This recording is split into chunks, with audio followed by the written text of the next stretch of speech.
जय हिंद साथियों, आप सभी का एक बार फिर से स्वागत है।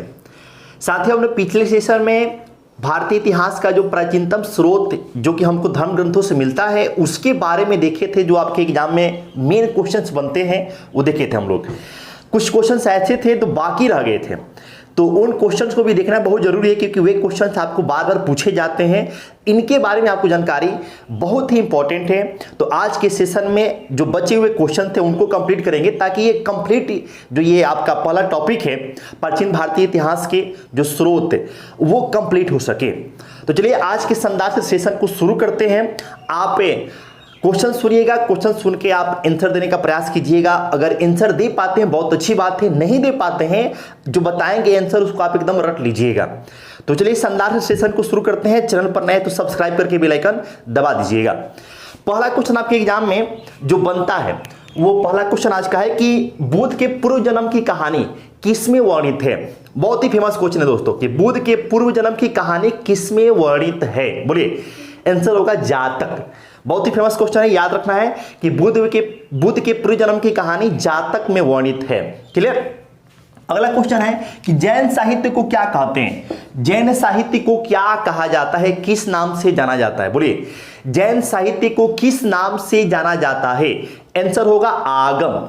बहुत ही फेमस क्वेश्चन ये भी है, जैन साहित्य को आगम के नाम से जाना जाता है।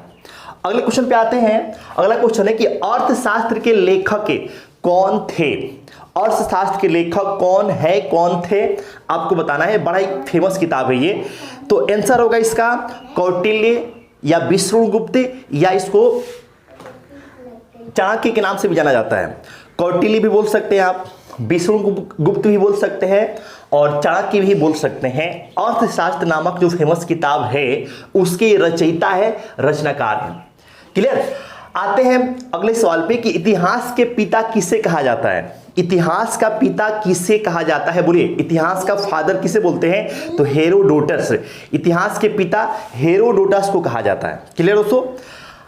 चलिए अगले क्वेश्चन पे आते हैं। अगला क्वेश्चन है कि हिस्टोरिका नामक पुस्तक की रचना किसने की। हिस्टोरिका नामक पुस्तक की रचना किसने की, बताइए। आंसर, हिस्टोरिका नामक पुस्तक की रचना किसने की, हेरोडोटस। बहुत बढ़िया, हेरोडोटस ने हिस्टोरिका नामक पुस्तक की रचना की थी। ठीक है। अगले क्वेश्चन पे आते हैं कि मेगास्थनीज, जो इतिहास में बड़ा ही फेमस आपको नाम है, मेगास्थनीज किसका राजदूत था। मेगास्थनीज किसका राजदूत था। आंसर होगा सेल्यूकस निकेटर। मेगास्थनीज किसका राजदूत था। आंसर होगा सेल्यूकस निकेटर। इंडिका नामक पुस्तक, बड़ा ही फेमस किताब है ये। इंडिका नामक पुस्तक की रचना किसने की थी। इंडिका नामक पुस्तक की रचना किसने की है, किसने की थी। बोलिए, आंसर क्या होगा। आंसर होगा मेगास्थनीज। मेगास्थनीज ने इंडिका नामक पुस्तक की रचना की है। क्लियर। डायमेकस किसका राजदूत था। अगला क्वेश्चन है, डायमेकस किसका राजदूत था। डायमेकस किसका राजदूत था। आंसर है सीरियन नरेश आंतियोकस। सीरियन नरेश आंतियोकस का राजदूत कौन था, डायमेकस। ठीक है। मेगास्थनीज किसके राज दरबार में आया था। मेगास्थनीज किसके राज दरबार में, किसके दरबार में आया था। मेगास्थनीज किसके दरबार में आया था। आंसर है चंद्रगुप्त मौर्य। चंद्रगुप्त मौर्य के दरबार में मेगास्थनीज आया था। चीनी लेखक फाहियान, चीनी लेखक फाहियान किसके दरबार में आया था। बोलिए, चीनी लेखक फाहियान किसके दरबार में आया था। आंसर है गुप्त नरेश चंद्रगुप्त द्वितीय। गुप्त नरेश चंद्रगुप्त द्वितीय के दरबार में चीनी लेखक फाहियान आया था। यह भी बड़ा फेमस क्वेश्चन है। नेक्स्ट क्वेश्चन पे आते हैं कि चीनी यात्री हुएनसांग किसके शासनकाल में भारत आया। चीनी यात्री जो भारत घूमने के लिए, भारत में आपको नालंदा जिला जो बिहार में स्थित है वहां पे जो नालंदा विश्वविद्यालय है वहां पर पढ़ने के लिए आया था, वो उसके बारे में क्वेश्चन है किसके शासनकाल में भारत आया था। आंसर है आपका हर्षवर्धन। चीनी यात्री वेनसांग किसके शासनकाल में भारत आया था। आपका आंसर है हर्षवर्धन। किसके शासनकाल में, हर्षवर्धन के शासनकाल में। और आपको ये भी ध्यान रखना है कि ये 15 वर्षों तक चीनी यात्री वेनसांग भारत में 15 वर्षों तक रहकर नालंदा विश्वविद्यालय में स्टडी किया और उसके बाद से अपने देश से चीन वापस लौटा।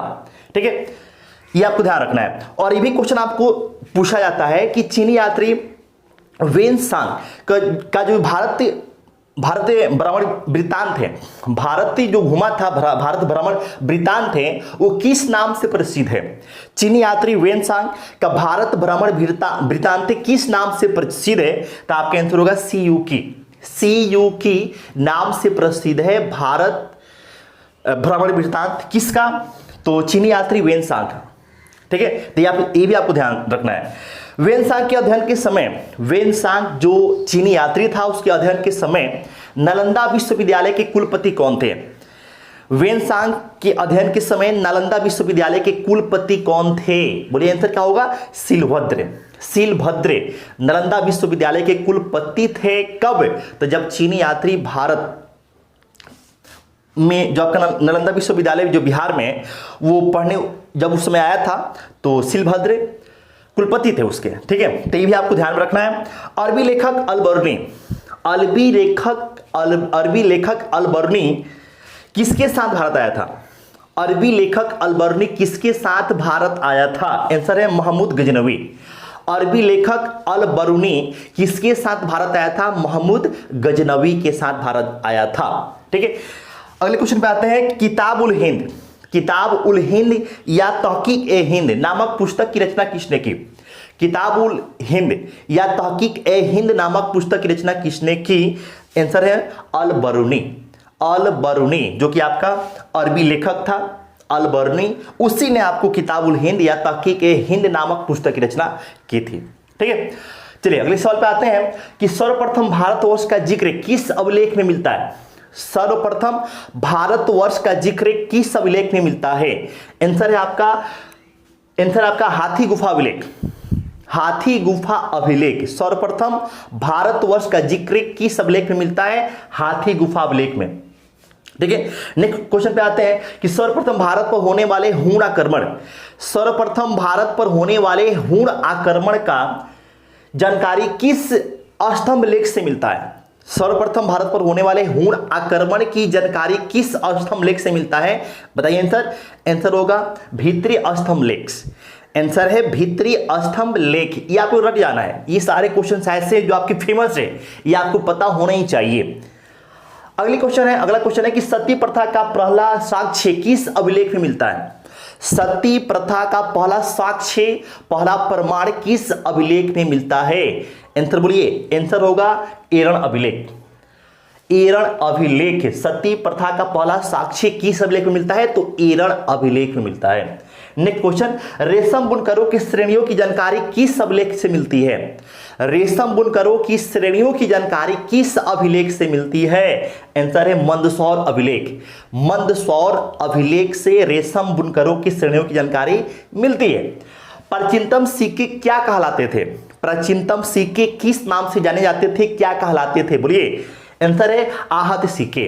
प्राचीनतम सिक्के आहत सिक्के कहलाते थे। सर्वप्रथम सिक्कों पर लेख लिखने का, सबसे पहले सिक्कों पर लेख लिखने का कार्य किसने शुरू किया था?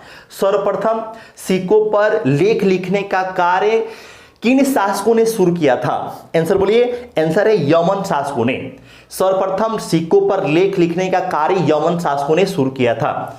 अब देखिए, कुछ अभिलेख है और उनसे संबंधित जो शासक हैं आपके एग्जाम में बड़ा पूछता है, तो ये आपको एकदम रट जाना है। कुछ आपको जो 4-5 अभिलेख हैं उनसे संबंधित जो शासक का नाम है आपको एकदम कंठस्थ होना चाहिए, ताकि आपके एग्जाम में सवाल ना छूटे। पहला क्वेश्चन इससे संबंधित, हाथी गुफा अभिलेख का संबंध किस शासक से है? हाथी गुफा अभिलेख का संबंध किस शासक से है? आंसर है कलिंग राज खारवेल।